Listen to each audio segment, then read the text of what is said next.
भारत माता की। भारत माता की। आप सबको राम राम।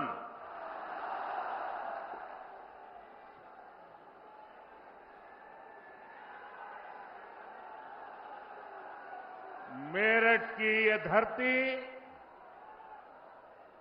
क्रांति और क्रांति वीरों की धरती है। इस धरती पर बाबा अवगढ़ धाम उसका आशीर्वाद है। इस धरती ने चौधरी चरण सिंह जैसे महान सपूत देश को दिए हैं। हमारी सरकार को उन्हें भारत रत्न देने का सौभाग्य मिला है। मैं चौधरी साहब को आदरपूर्वक श्रद्धांजलि अर्पित करता हूं, नमन करता हूं। साथियों, मेरठ की इस धरती के साथ ही मेरा कुछ अलग ही रिश्ता है।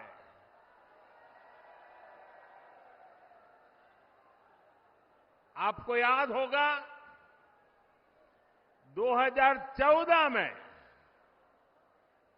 और 2019 में मैंने अपने चुनाव अभियान की शुरुआत यहीं मेरठ से की थी।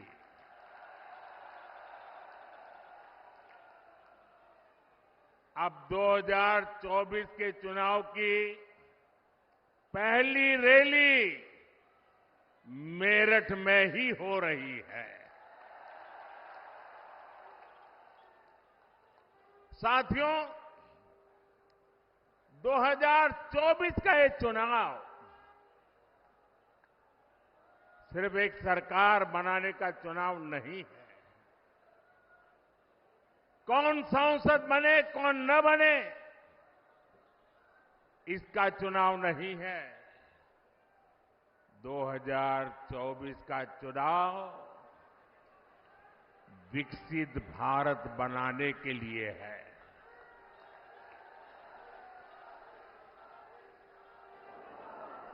दो 2024 का जनादेश भारत को दुनिया की तीसरी सबसे बड़ी आर्थिक महाशक्ति बनाएगा। मैं आपको याद कराना चाहता हूं, जब भारत दुनिया में 11वें नंबर की अर्थव्यवस्था था, तो भारत में चारों तरफ गरीबी थी। जब भारत 5वें नंबर पर पहुंचा तो 25 करोड़ देशवासी गरीबी से बाहर निकलने में सफल हुए। और मैं आपको गारंटी देता हूं, जब भारत दुनिया में नंबर 3 पर पहुंचेगा तो देश में गरीबी तो दूर होगी ही, लेकिन साथ साथ एक सामर्थ्यवान, सशक्त मध्यम वर्ग देश को नई ऊर्जा देता होगा। और इसलिए आज पूरा देश कह रहा है, तीसरी बार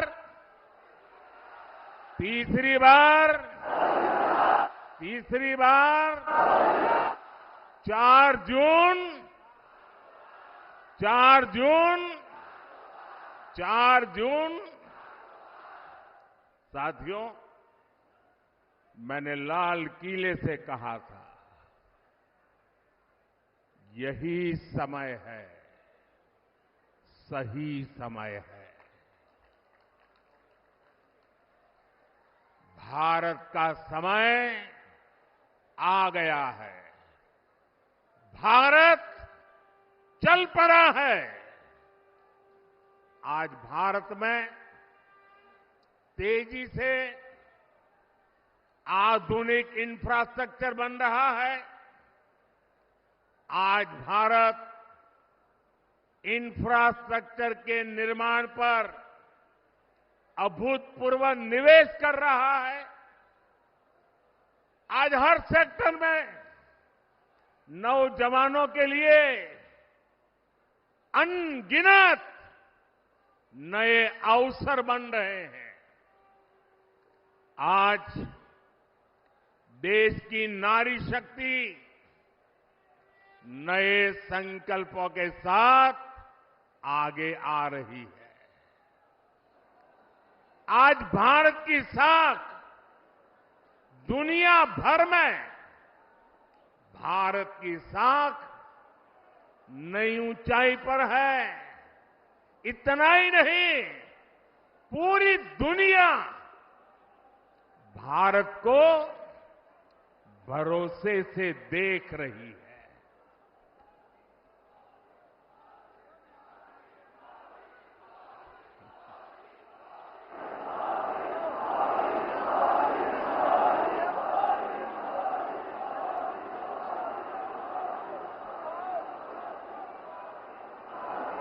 हमारी सरकार भी तीसरे कार्यकाल की तैयारी में अभी से जुट गई है। हम आने वाले 5 साल का रोड मैप बना रहे हैं। नई सरकार बनने के बाद पहले 100 दिनों में हमें कौन कौन से बड़े फैसले लेने हैं, इस पर तेजी से काम चल रहा है। पिछले 10 वर्षों में विकास का जो मोमेंटम बना, वो अब और तेजी से आगे बढ़ेगा। इन 10 वर्षों में तो आपने विकास का ट्रेलर ही देखा है।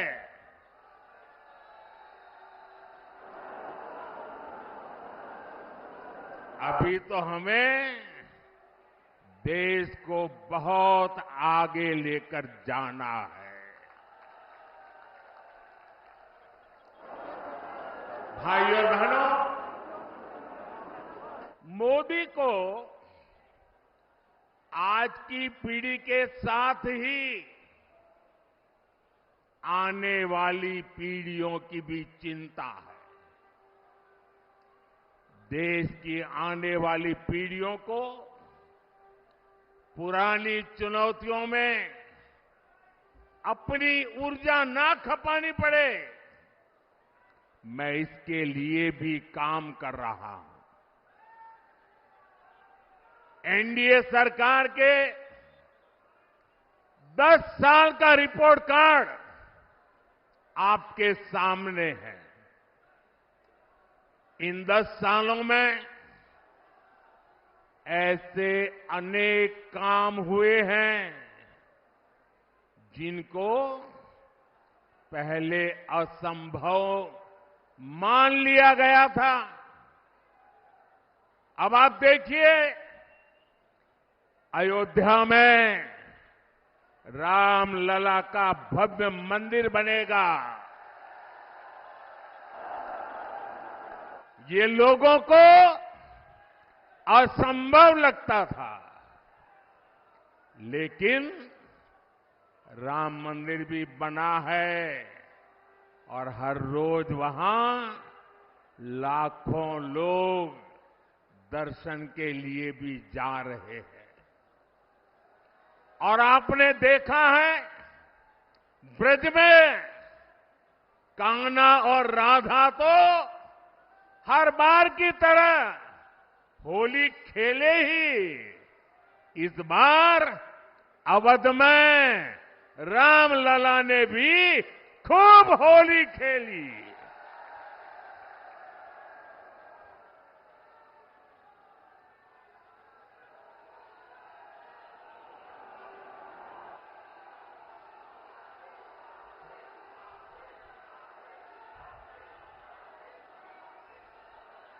साथियों, हमारे देश में हमारी सेना को वन रैंक वन पेंशन को लेकर भी पहले कितने वायदे किए गए थे। कभी देश में वन रैंक वन पेंशन लागू होगा, ये हमारे सेना के जवानों ने आशा छोड़ दी थी। ये भी असंभव लगता था, लेकिन हमने न सिर्फ वन रैंक वन पेंशन लागू किया, बल्कि हमारे देश की सीमाओं की रक्षा करने वाले पूर्व सैनिकों को उनके हक का 1,00,000 करोड़ रुपए से ज्यादा दिया। साथियों, 3 तलाक के विरुद्ध एक सख्त कानून भी लोगों को असंभव लगता था। आज 3 तलाक के खिलाफ न सिर्फ कानून बन चुका है, बल्कि ये हजारों मुस्लिम बहनों की जिंदगी भी बचा रहा है। लोकसभा और विधानसभाओं में महिलाओं को आरक्षण भी पहले असंभव लगता था, लेकिन नारी शक्ति वंदन अधिनियम आज सच्चाई बन चुका है।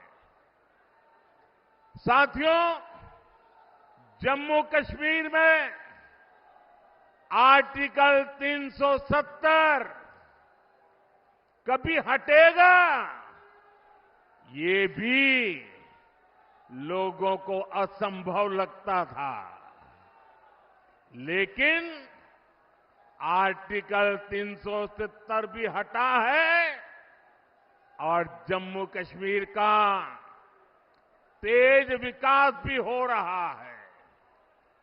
और इसलिए आज लोग बीजेपी के 370 सीटों का आशीर्वाद भी दे रहे हैं। साथियों, ये मोदी गरीबी से तपकर आज यहां पहुंचा है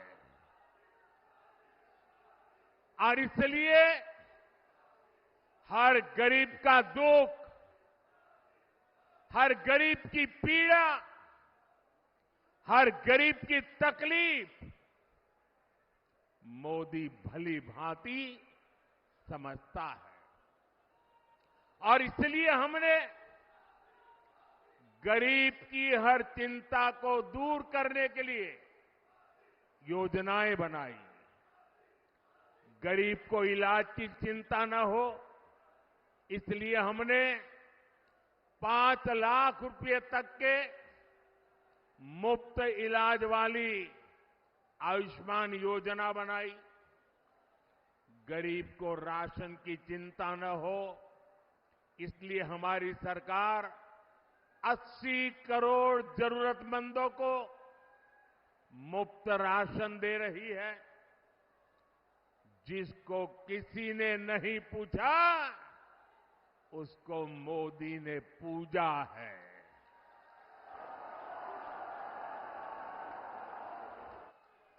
हमने गरीब को सिर्फ सशक्त ही नहीं किया है, बल्कि गरीब को उसका स्वाभिमान हमने लौटाया है। ये हमारी सरकार है जिसने 50 करोड़ गरीबों के बैंक खाते खोले। ये हमारी सरकार है जिसने 4 करोड़ गरीबों को पक्के घर बनाकर दिए हैं। ये हमारी सरकार है जिसने 11 करोड़ से ज्यादा शौचालय बनाकर महिलाओं की गरिमा की रक्षा की है। ये हमारी सरकार है जिसने 2.5 करोड़ से ज्यादा घरों में बिजली कनेक्शन देकर उनके जीवन से अंधेरा दूर किया है।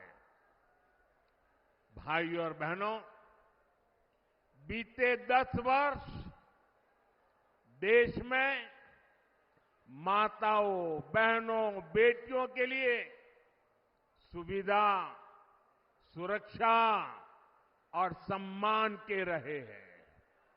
आने वाले 5 साल नारी शक्ति की समृद्धि के होने वाले हैं।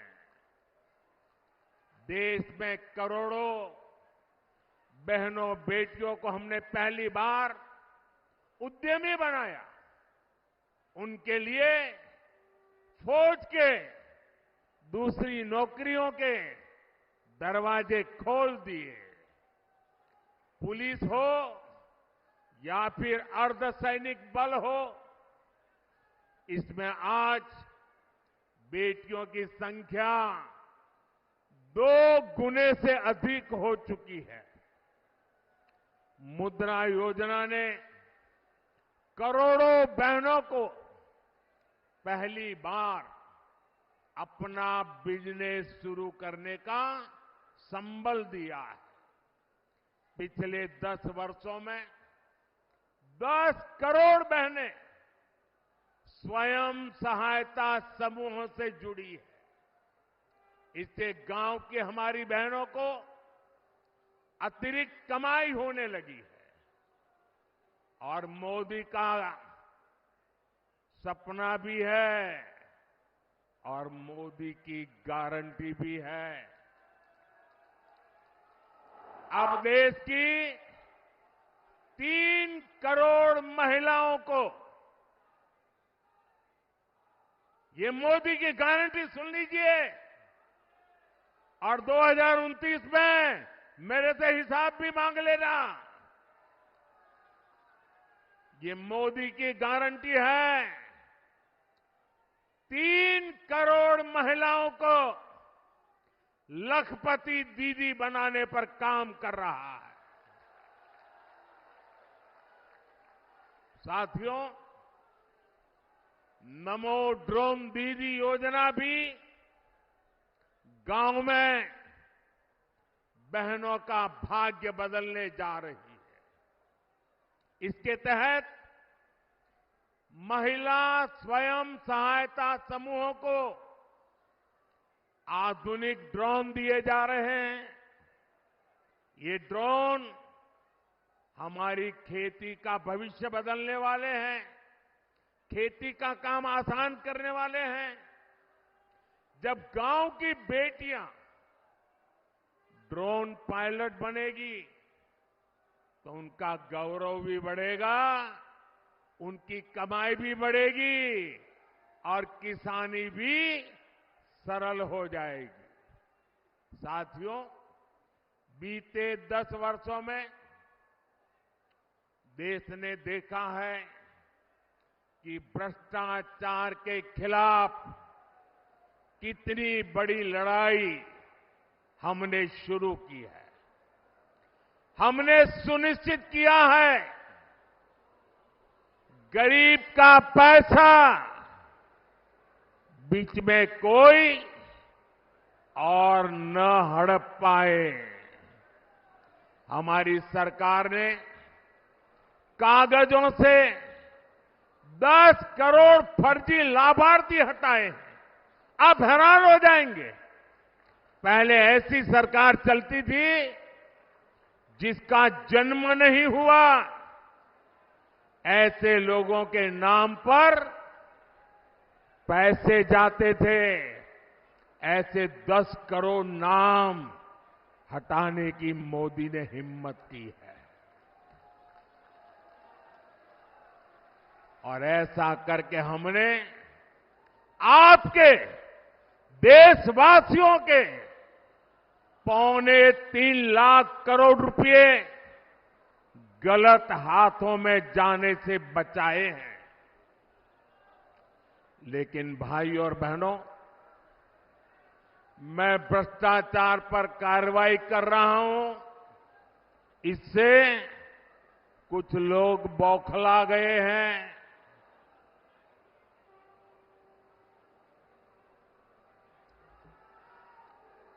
वो अपना आपा खो बैठे हैं।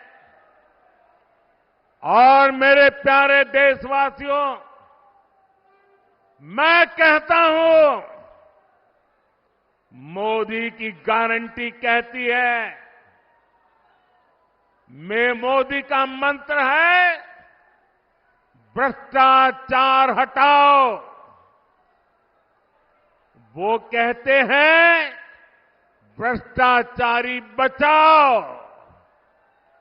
ये चुनाव इन 2 खेमों की लड़ाई है। एक खेमा एनडीए का, जो भ्रष्टाचार हटाने के लिए मैदान में है। दूसरा वो खेमा जो भ्रष्टाचारियों को बचाने के लिए मैदान में है। फैसला आपको करना है।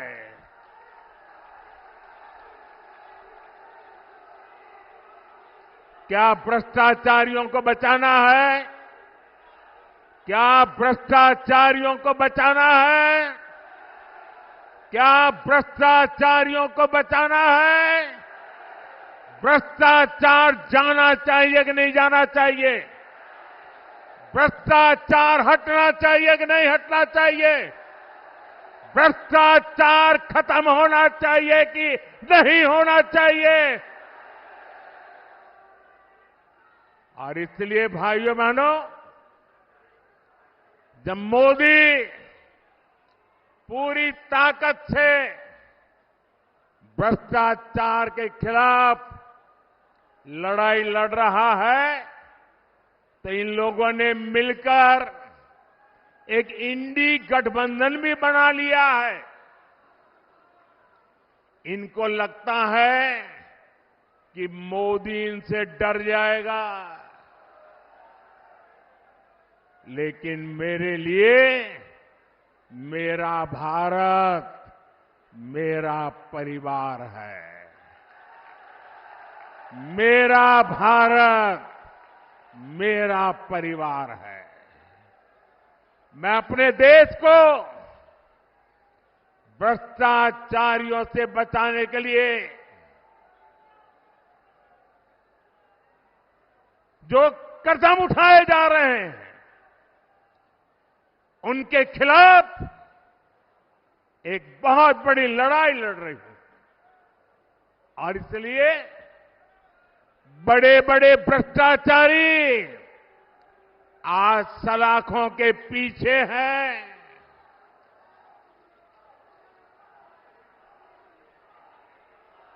सुप्रीम कोर्ट तक जमानत नहीं मिल रही है।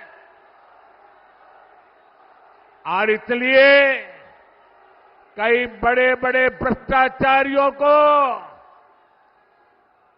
कोर्ट के चक्कर लगाने पड़ रहे हैं। और इसलिए पूरे देश में आपने टीवी पे देखा होगा, कहीं बिस्तर के नीचे से नोटों को ढेर निकल रहे हैं, कहीं दीवारों से नोटों के ढेर निकल रहे हैं। और अभी तो मैंने देखा, वॉशिंग मशीन में नोटों के ढेर थे।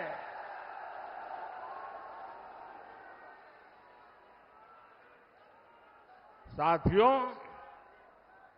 मैं भ्रष्टाचारियों पर सिर्फ कार्यवाही नहीं कर रहा, लेकिन मेरे देशवासी मेरी बात समझ लीजिए। मेरी गारंटी है, इन भ्रष्टाचारियों ने, इन बेईमानों ने जिसका धन लूटा है, उस धन को मैं लौटा भी रहा हूं। कांग्रेस की सरकार के दौरान गरीबों का, छोटे निवेशकों का, बैंकों का हजारों करोड़ रुपए हड़प लिया गया था। आपको खुशी होगी साथियों, हमने भ्रष्टाचारियों की संपत्ति जब्त करके 17,000 करोड़ रुपए, कितने? 17,000 करोड़ रुपए। कितने?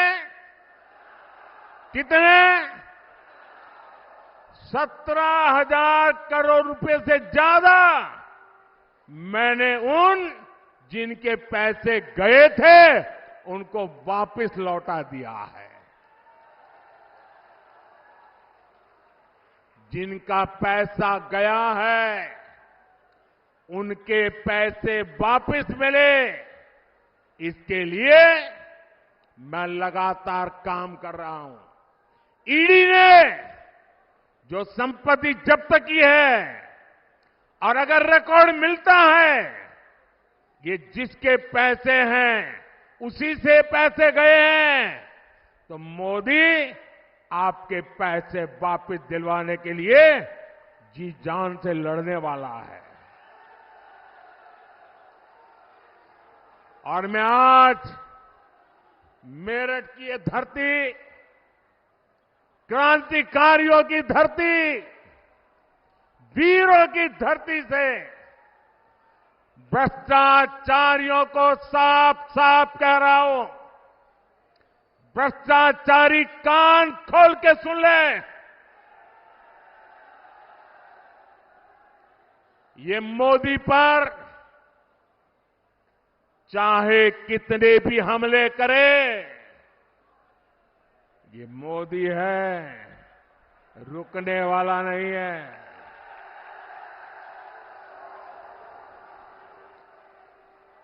भ्रष्टाचारी चाहे कितना ही बड़ा क्यों ना हो, एक्शन होगा, जरूर होगा। जिसने देश को लूटा है उसे लौटाना ही पड़ेगा, ये मोदी की गारंटी है।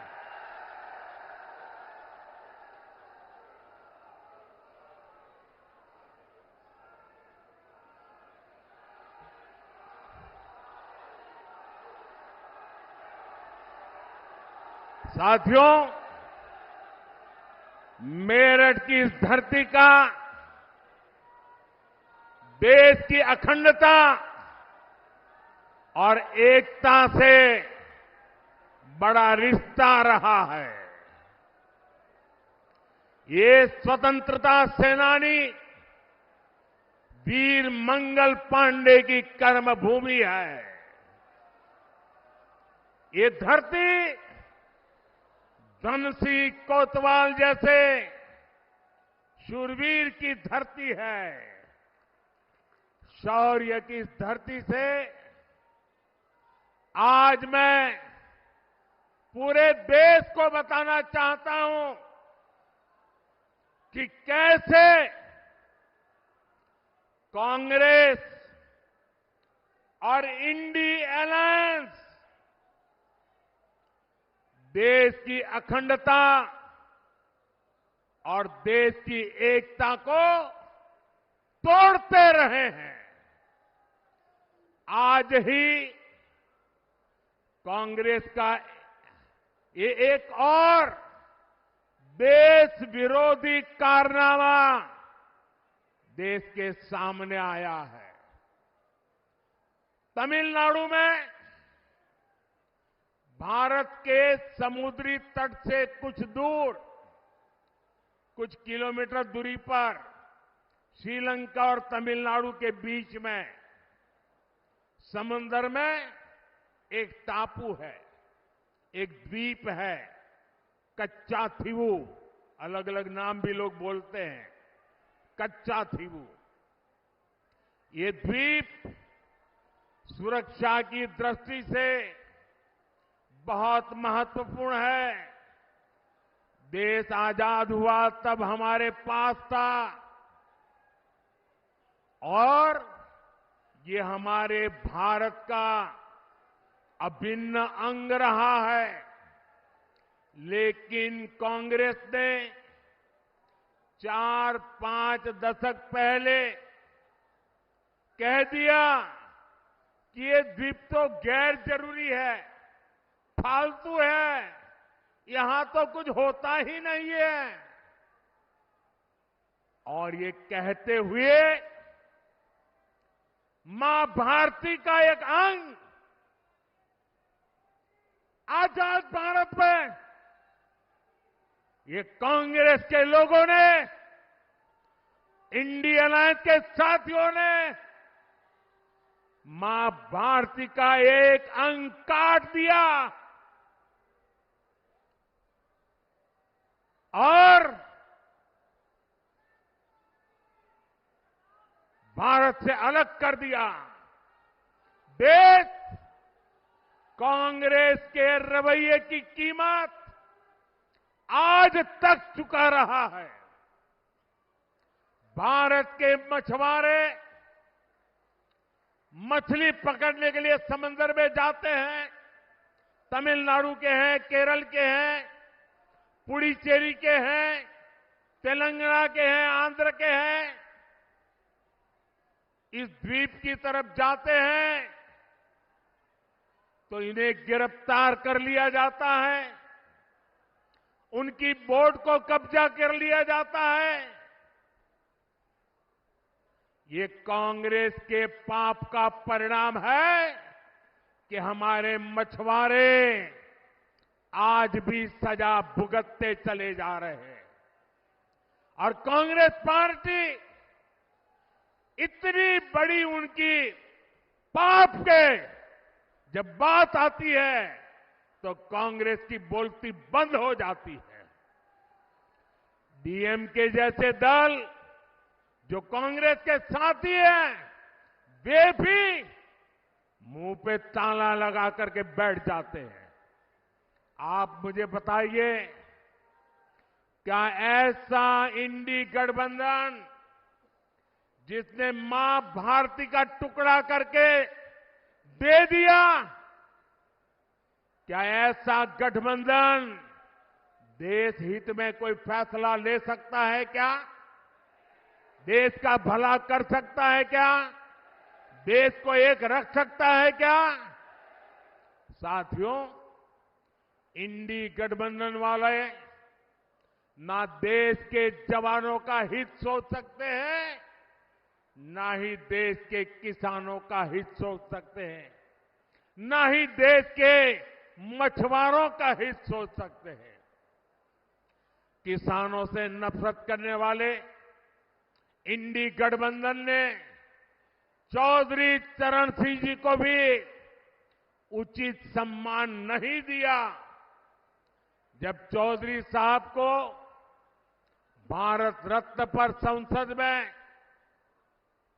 चर्चा हो रही थी, तब इंडी गठबंधन ने पार्लियामेंट के अंदर जो किया वो पूरे देश ने देखा है। जब हमारे छोटे भाई जयंत चौधरी संसद में चौधरी चरण सिंह जी के भारत रत्न के सम्मान को लेकर के बोलने के लिए खड़े हुए तो उनकी आवाज को रोकने की कोशिश की गई। भाई जयंत चौधरी को अपमानित करने का प्रयास किया गया। कांग्रेस और सपा को देश के किसान इस क्षेत्र के लोगों की घर घर जाकर के माफी मांगनी चाहिए। और यहां का एक नागरिक कभी भी कांग्रेस, सपा जैसे उनके साथियों को कभी भी माफ नहीं कर सकते। साथियों, चौधरी साहब ने अपना जीवन किसानों की समृद्धि के लिए समर्पित किया था। हमारी सरकार भी किसानों के कल्याण को सर्वोच्च प्राथमिकता देते हुए काम कर रही है। यहां तो इतनी बड़ी अनाज मंडी है, यहां की गुड़ की मंडी सारे देश में जानी जाती है। आप भूले नहीं होंगे कि कैसे आप गन्ना किसानों को परेशान किया गया। गन्ना किसानों के हजारों करोड़ रुपए बकाया होना सामान्य बात हो गई थी। चीनी मिलों को धड़ाधड़ बंद किया जा रहा था, कोड़ियों के भाव बेचा जाता था। मोदी ने किसानों के साथ हो रही ये सारी हेराफेरी बंद करा दी है। साथियों, हम गन्ने की खेती को चीनी और गुड़ तक सीमित नहीं रखना चाहते। हम देश की हर गन्ना बेल्ट को देश की ऊर्जा बेल्ट भी बनाना चाहते हैं। गन्ने से बनने वाले इथेनॉल से गाड़ियां चले, इसके लिए आज देश भर में काम हो रहा है। 10 वर्ष पहले सिर्फ 40 करोड़ लीटर इथेनॉल बनता था, आज 500 करोड़ लीटर इथेनॉल का उत्पादन हो रहा है। इथेनॉल की खरीद बढ़ने से 10 साल में लगभग 70,000 करोड़ रुपए देश के किसानों को मिले हैं। साथियों, हमारा निरंतर प्रयास है कि किसान की लागत कम और लाभ अधिक हो। इसलिए पीएम किसान सम्मान निधि के जरिए यूपी के किसानों को हजारों करोड़ रुपए की मदद की गई है। 500 करोड़ रुपए तो उससे भी ज्यादा अकेले मेरठ के किसानों को मिले हैं। आज यूरिया की जो बोरी दूसरे देशों में 3,000 रुपए तक में मिलती है, वही बोरी हम किसानों को सिर्फ 300 रुपए में भी 300 से भी कम कीमत में दे रहे हैं। आप सभी किसानों की भंडारण की समस्या को दूर करने के लिए भी बीजेपी सरकार ने बड़ा कदम उठाया है। हमने दुनिया की सबसे बड़ी भंडारण योजना की शुरुआत की है। इसके तहत देश में 2 लाख से ज्यादा गोदाम बनाए जा रहे हैं। हमारी सरकार मिलेट्स श्री अन्न के लिए जो अभियान चला रही है, उसका भी बड़ा फायदा छोटे किसानों को मिल रहा है। भाइयों और बहनों, एनडीए सरकार आपके पैसे बचे इस दिशा में लगातार काम कर रही है। हमने कम बिजली से ज्यादा रोशनी देने वाले एलईडी बल्ब की योजना बनाई। इससे गरीब और मध्यम वर्ग के बिजली बिल में हजारों करोड़ रुपए बचे। अब हम एक नई योजना लेकर आए हैं और मैं तो चाहूंगा इस क्षेत्र के लोग इस योजना का भरपूर फायदा उठाएं। हमारी नई योजना है पीएम सूर्य घर मुफ्त बिजली योजना। इसके तहत आपके घर का बिजली का बिल 0,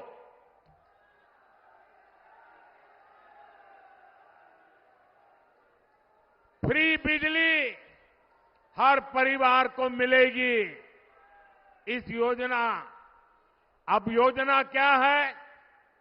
घर की छत पर सोलर प्लांट लगाने के लिए लगभग 75,000 रुपये तक सरकार मदद करेगी।